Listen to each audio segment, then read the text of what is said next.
Entre finales de los años 60 y principios de los 70, algo empieza, digamos, a removerse en el ámbito, en el panorama de la lengua aragonesa. No es una absoluta novedad porque precisamente hasta finales de los años 60 había estado escribiendo y publicando Bermundo Méndez Coarasa, que muere en 1968, y es a partir de ese momento, en realidad, cuando va surgiendo esto que a veces se ha conocido como renasedura, que ya digo que no es una novedad absoluta, pero que sí supone remover mucho y animar a agitar el panorama de la lengua aragonesa.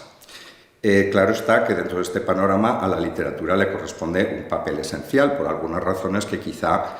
no lo sé, pero que quizá hoy, a día de hoy, ya no sean tan evidentes como si lo eran hace 50 años. Esta razón fundamental es que a la literatura le corresponde también muchas veces un papel de modelo, como han señalado Ángel Crespo o Manuel Alvar u otros, ¿no?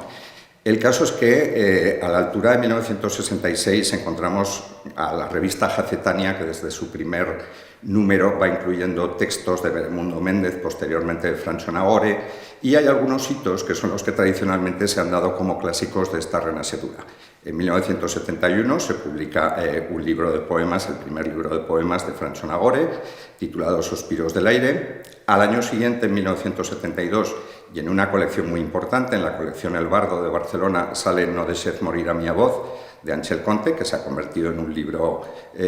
mítico con el tiempo, y unos años más tarde, en 1976, aparece la figura de Eduardo Vicente de Vera, con también otro libro de poemas, Garba e Agua, que además alcanza una cierta resonancia y que tiene varias ediciones.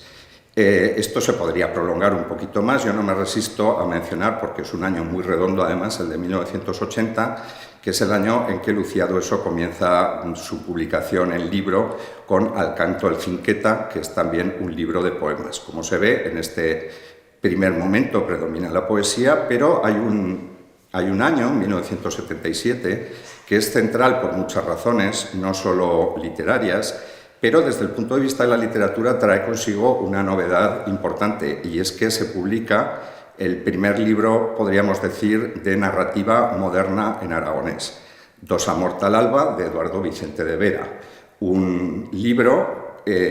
al que después, muchos años después, dará continuidad también en el terreno de la prosa el propio Eduardo Vicente de Vera con As Fuellas de París, de 1989, pero eso ya se sale un poquito, podríamos decir, de este momento histórico concreto. 1977 es un año crucial, porque además es el año en el que se publica, por ejemplo, la primera gramática del aragonés de Francho Nagore. Se publica también un libro de varios autores que ha sido muy influyente, el aragonés, identidad y problemática de una lengua. Se publica asimismo el diccionario aragonés de Rafael Andolz.